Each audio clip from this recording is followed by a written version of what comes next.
Happy Tuesday, everybody. We are back here once again to talk about all the big stories going on in the SEC, like we do every week on First Down South. I am Matt Scalisi, and I'm joined this week just by Matt Zenitz. I say just. It's a privilege to be joined by Matt Zenitz, as always.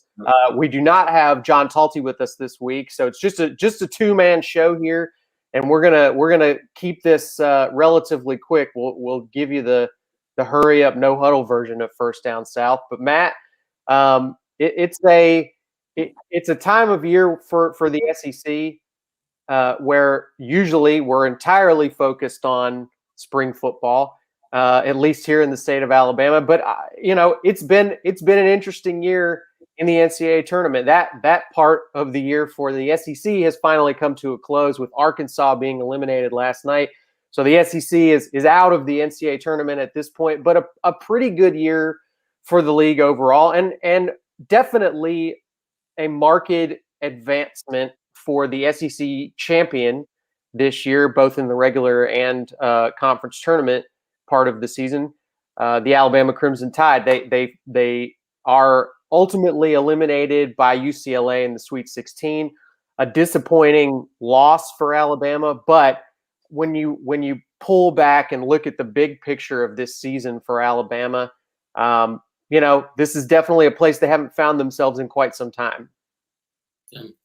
Well, first of all, just in terms of the game the other day, surprising result. Looking at UCLA team that I don't know how many people would have predicted them going on this kind of run in the NCAA tournament, considering look at what they were doing going into the stretch of the year in the tournament. We're on a losing streak at that point that I think was a 4-game losing streak heading into the tournament, and obviously has gotten hot at the right time of year. But from an Alabama standpoint, it's tough to win games when you go 11 of 25 from the free throw line, and Alabama is a team that obviously has been very successful shooting threes this year, missed 21 of their 28 three-pointers against UCLA, was still in the game, got the great clutch shot from Alex Reese at the end of regulation. Me personally, I thought that would give them momentum heading into overtime, but a great job by UCLA rebounding from that, bouncing back from that shot, and closing the door on Alabama in the extra period. Yeah, it just really felt like UCLA kind of had more energy, more bounce in their step for most of the game. I mean, Alabama had some impressive runs in that game, but just overall didn't seem like Alabama had the same energy level that we'd seen from them in their other wins in the postseason up to that point. And, look, it's a funny sport. Sometimes it is heavily driven by emotions and momentum and things like that. And it just didn't start well for Alabama, and they weren't able to maintain any kind of consistent offensive scoring threat for most of that game. But like we said, Matt, this is a most teams in college basketball end their season on a down note. Doesn't mean you had a bad season. And I think what we heard overwhelmingly from the players and from Nate Oats following that game is a lot of optimism about Alabama basketball coming out of this season. And when you look ahead, I mean, obviously there were some key seniors on this team that Alabama will not have coming back. But when you look at what is returning and what's coming in, do you echo that optimism about where this program is headed? I think the silver lining as far as the loss is just when you look back on the year as a whole, what was accomplished this season. So this is all of Nate Oats' second year at Alabama, obviously, and has shown in all of that second season what this program could be capable of moving forward. So obviously they had some significant accomplishments this year with tying program record for wins in SEC play, the first SEC regular season championship in a long time, the first SEC tournament championship in 30 years, and has, I think, proven to people and shown that this is a program that not only can periodically get into the NCAA tournament and be in the mix in the SEC, but this was a team that realistically had a chance at competing for a spot in the Final Four this year and competing for a national championship, even though the season obviously ended with a disappointing result against UCLA. But I think there's a lot of reason for optimism. And even more so when you look at, even though you lose players like Herb Jones, John Petty, just what they have coming back, you can make a pretty good argument as long as there aren't any unexpected losses or somebody like Javon Quinterly potentially entertaining moving on and turning pro, that this roster could put this team in position to maybe be even more of a threat next year and maybe even go further in the postseason. This is a team that I'm definitely not expecting to drop off by any means and just be essentially a one-hit wonder this year. I think they're built for sustainable success, and I think they're going to be a factor once again next season. Yeah, I mean, you look at, as our producer put up on the screen there, JD Davison, the number one point guard nationally in his class, signing with Alabama in the 2021 signing class. They've also got a guy coming in at the power forward position, a bigger guy, which is something that roster was really lacking this year, who's really highly ranked in Langston Wilson. You know, I think we also, Matt, have seen, reported by people who cover recruiting, people who cover college basketball, that in addition to just the specifics of this team and how well they did this year and how unexpected their success was, that they really started a conversation in college basketball about style of play. And that was sort of a running narrative for the last month or so of the season, that not only other programs around the country, but a lot of up and coming recruits were looking at what Nate Oats and Alabama were doing and saying, this really mirrors what you're seeing more and more in the NBA, and that's going to naturally attract a lot of that top talent in the years to come. I completely agree. And one of the important things for any team that takes a step forward and has a lot of success as a program is capitalizing on that in recruiting and setting yourself up for or to be able to have that kind of sustained success moving forward. And that's something that Alabama has done a great job of so far. So JD Davison, have him headlining the recruiting class, which at this point is ranked second best in the SEC and somewhere in the top 15 to 20 nationally.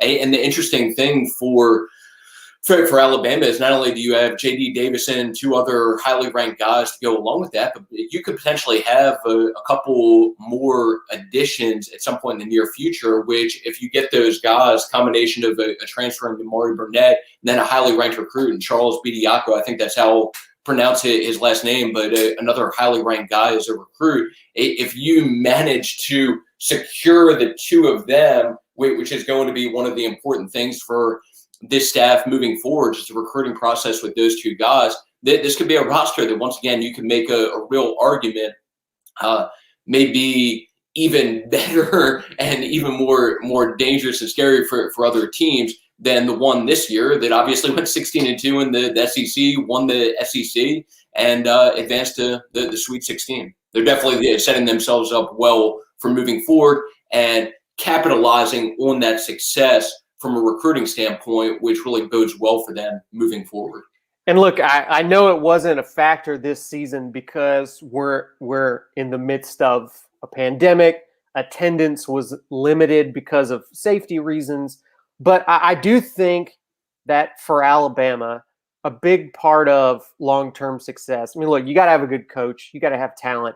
But a big part of making all that work is getting the fans to buy in, selling out Coleman Coliseum on a regular basis and having a great home atmosphere and generating excitement among the fan base.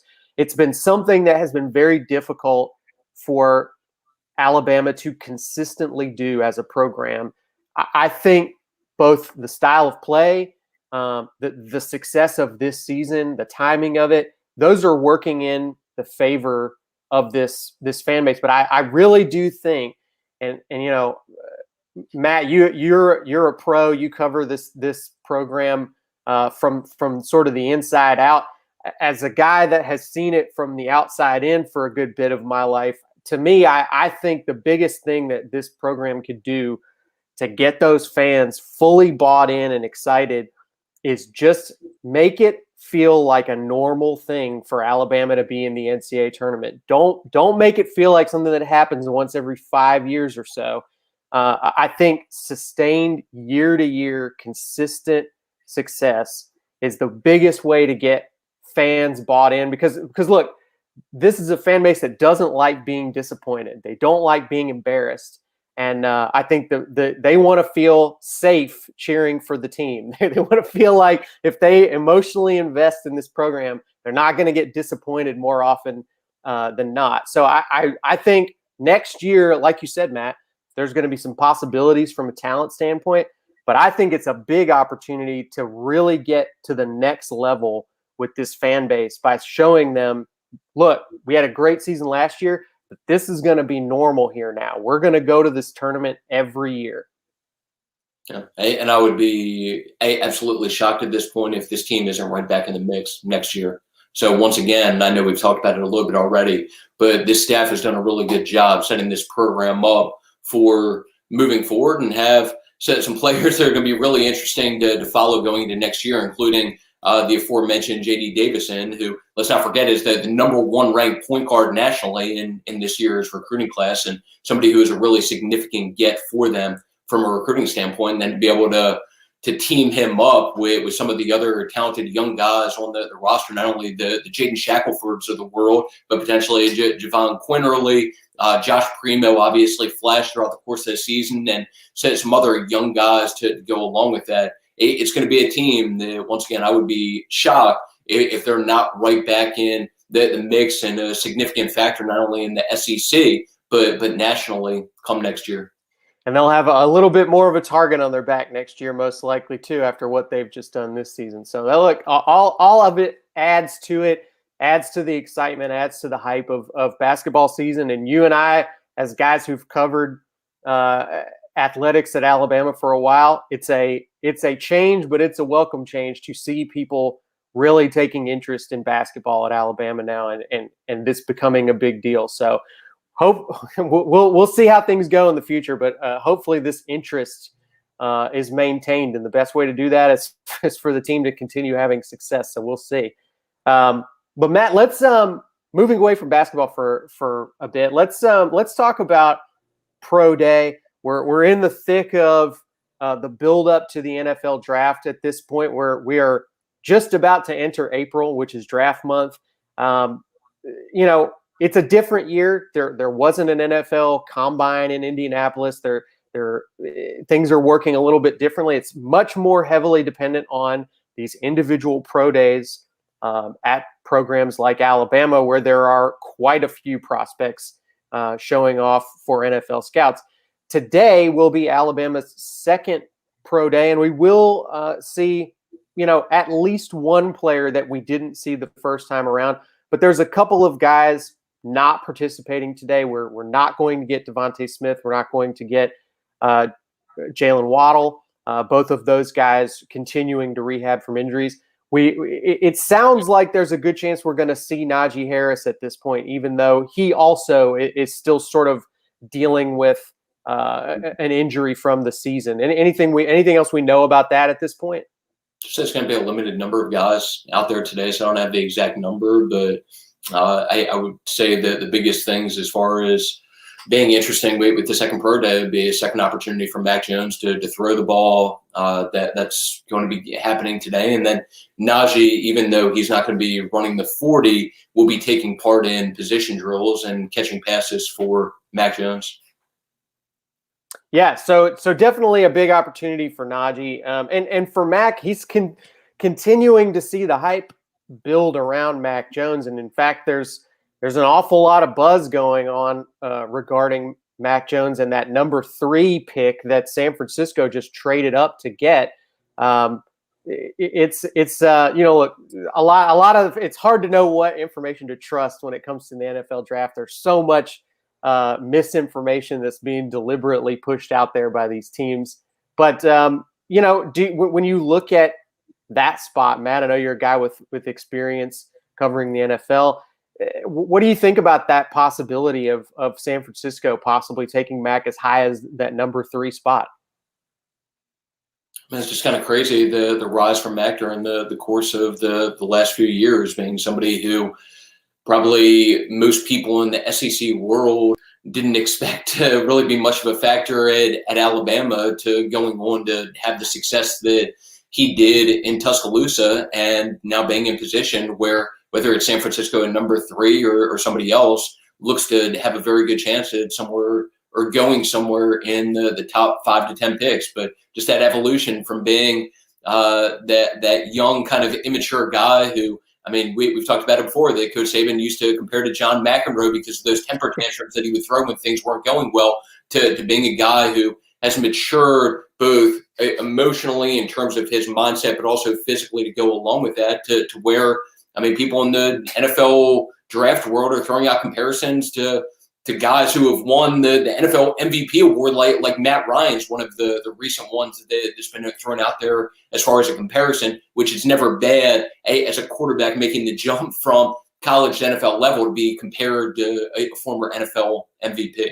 And you'd be, look, I think it's a good setup for Mac too if it works out that way, because not only are you going early in the draft, but you're ending up going to a team that's got a lot of pieces in place to be pretty good right away.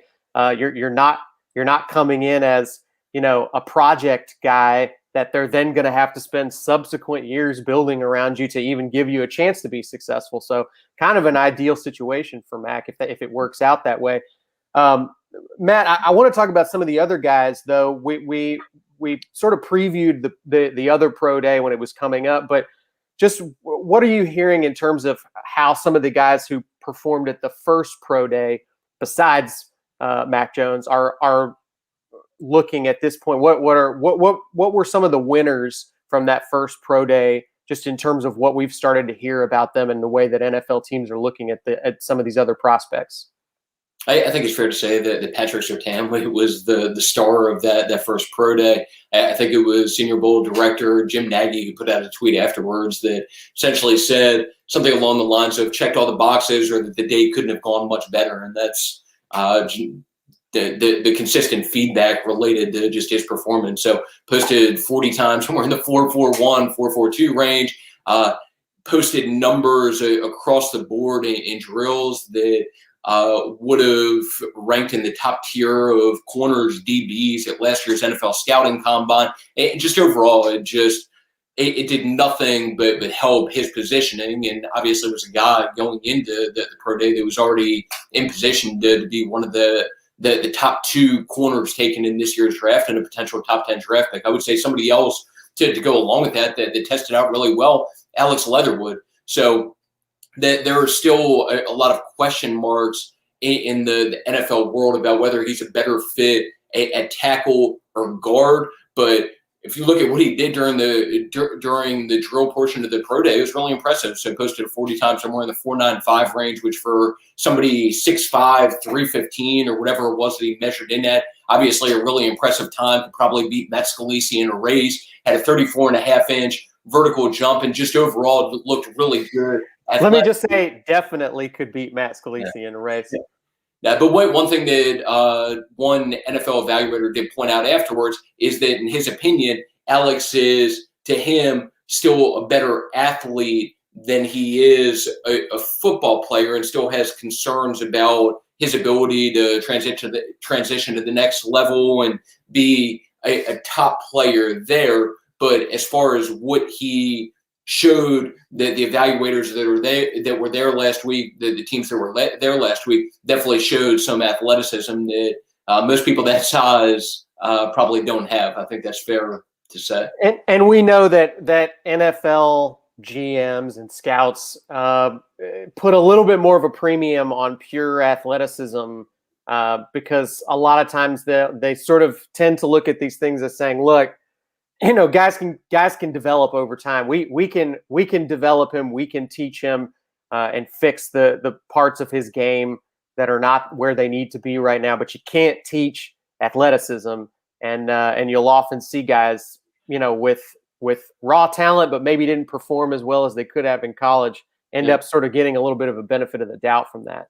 Hey, and worth pointing out also, so just a couple other guys. So Christian Barmore is another Alabama player who going to be in position to be a first-round draft pick. He posted a pretty solid 40 time in the sub 5 range. So that the number that I got for him was like 4.99, which for somebody in excess of 300 pounds, a solid time, and do nothing but help him. And then to go along with that, Deontay Brown, a guy who struggled with his weight throughout the course of his career at Alabama, lost 20 pounds, was down 20 pounds from when he measured in at the Senior Bowl in January. So at that point in late January, it was 364. And during the course of these last couple months, got himself down to the point that he weighed in at 344 last week. So it'd be important for him just to show teams that he's capable of maintaining that kind of weight and get them comfortable with just that he's not going to have consistent issues from a weight standpoint moving forward.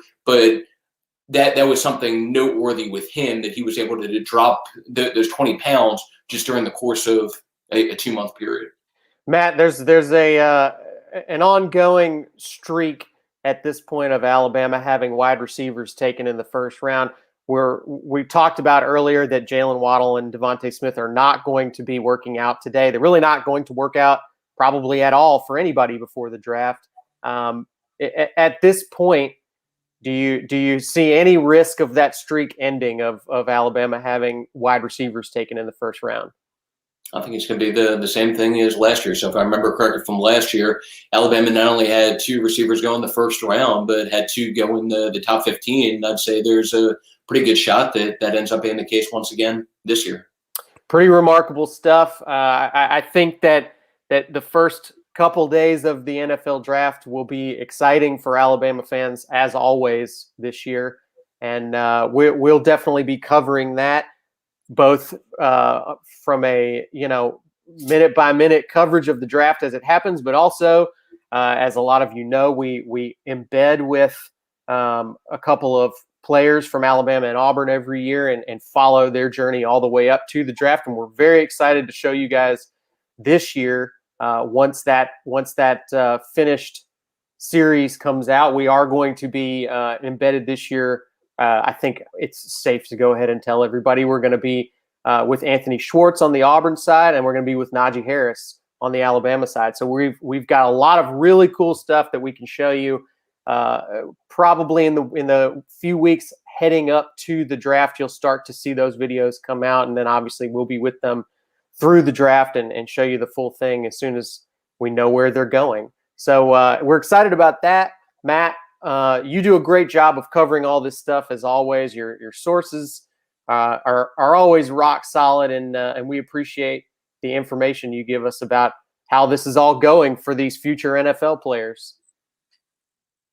And look forward to having Jay Taltz back next Tuesday. That's right. John Talty will hopefully be back with us next Tuesday. We'll continue to dig deeper into spring football as we get you guys ready for the A-Day game at Alabama and at Auburn, and get you guys a little bit closer to the NFL draft as well. So thanks, everybody, for joining us, as always, here on First Down South.